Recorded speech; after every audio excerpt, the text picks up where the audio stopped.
Doctor Ambedkar की हार, सीख या साजिश। डॉक्टर भीमराव अंबेडकर का पहला चुनाव और उनकी हार, संपूर्ण जानकारी। डॉक्टर भीमराव अंबेडकर, जिन्हें भारत में दलितों के मसीहा और भारतीय संविधान के निर्माता के रूप में जाना जाता है, ने समाज में व्याप्त भेदभाव और छुआछूत के खिलाफ जीवन भर संघर्ष किया। लेकिन उनके जीवन में एक ऐसा मोड़ आया जब उन्होंने अपना पहला चुनाव लड़ा और हार गए। यह हार न केवल राजनीतिक साजिश का परिणाम थी, बल्कि भारतीय समाज में जातिवादी राजनीति और असमानता का स्पष्ट प्रमाण भी थी। आइए इस घटना को गहराई से समझते हैं। चुनाव का संदर्भ 1937 का बॉम्बे विधान परिषद चुनाव। पृष्ठभूमि 1937 में भारत सरकार अधिनियम 1935 के तहत प्रांतीय विधानसभाओं के चुनाव हुए।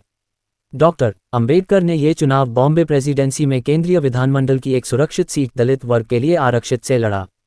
डॉक्टर अंबेडकर का उद्देश्य दलित समाज के अधिकारों की रक्षा करना, छुआछूत और जातिगत भेदभाव के खिलाफ आवाज उठाना, शिक्षा, रोजगार और सामाजिक न्याय के क्षेत्र में दलितों के लिए अवसर बढ़ाना।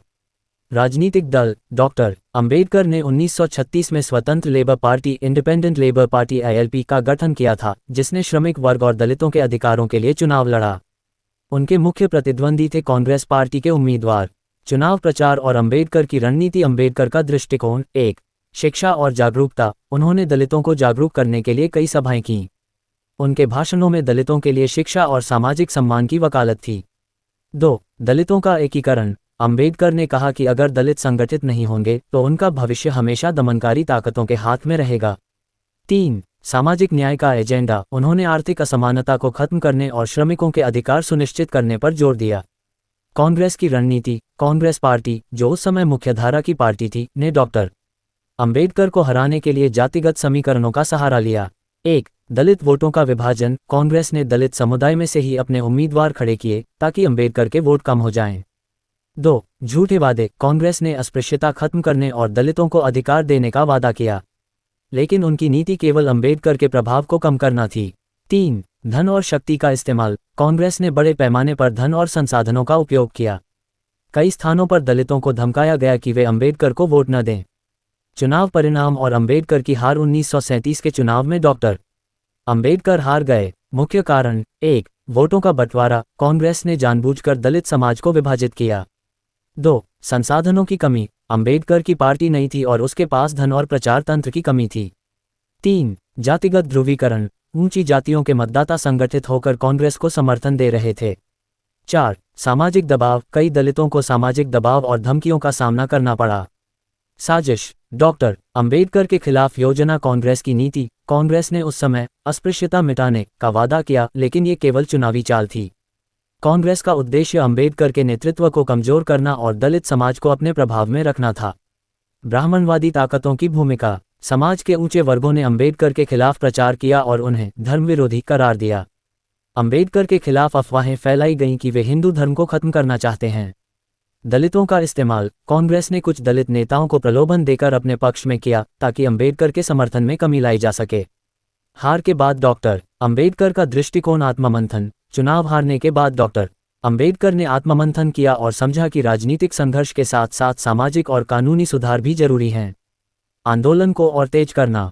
1. शिक्षा पर जोर। उन्होंने दलितों को शिक्षित करने के लिए और अधिक प्रयास किए।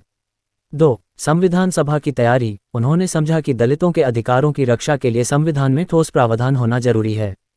3. धार्मिक स्वतंत्रता। अंबेडकर ने कहा कि अगर हिंदू धर्म दलितों को सम्मान नहीं दे सकता तो वे धर्मांतरण करेंगे।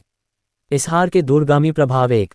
संविधान निर्माण। 1946 में अंबेडकर संविधान सभा के सदस्य बने और भारतीय संविधान में दलितों और शोषित वर्गों के अधिकार सुनिश्चित किए। 2. दलित राजनीति का सशक्तिकरण। इस हार ने अंबेडकर को दलित राजनीति का प्रमुख चेहरा बना दिया। 3. धार्मिक आंदोलन। 1956 में अंबेडकर ने बौद्ध धर्म अपनाया। 1956 में अंबेडकर ने बौद्ध धर्म अपनाया और लाखों दलितों को धर्मांतरण के लिए प्रेरित किया। डॉक्टर अंबेडकर की हार, सीख या साजिश।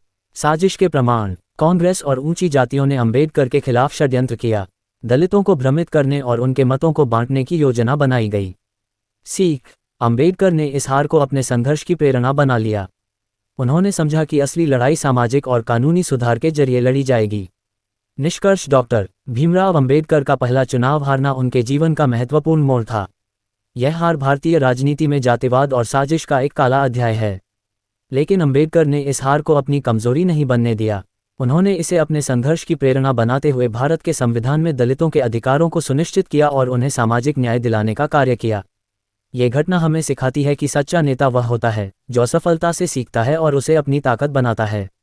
डॉक्टर अंबेडकर के संघर्ष और विजयी दृष्टिकोण को आज भी हर पीढ़ी सलाम करती है।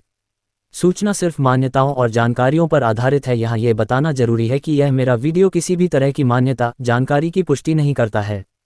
किसी भी जानकारी या मान्यता को अमल में लाने से पहले संबंधित विशेषज्ञ से सलाह लें। धन्यवाद।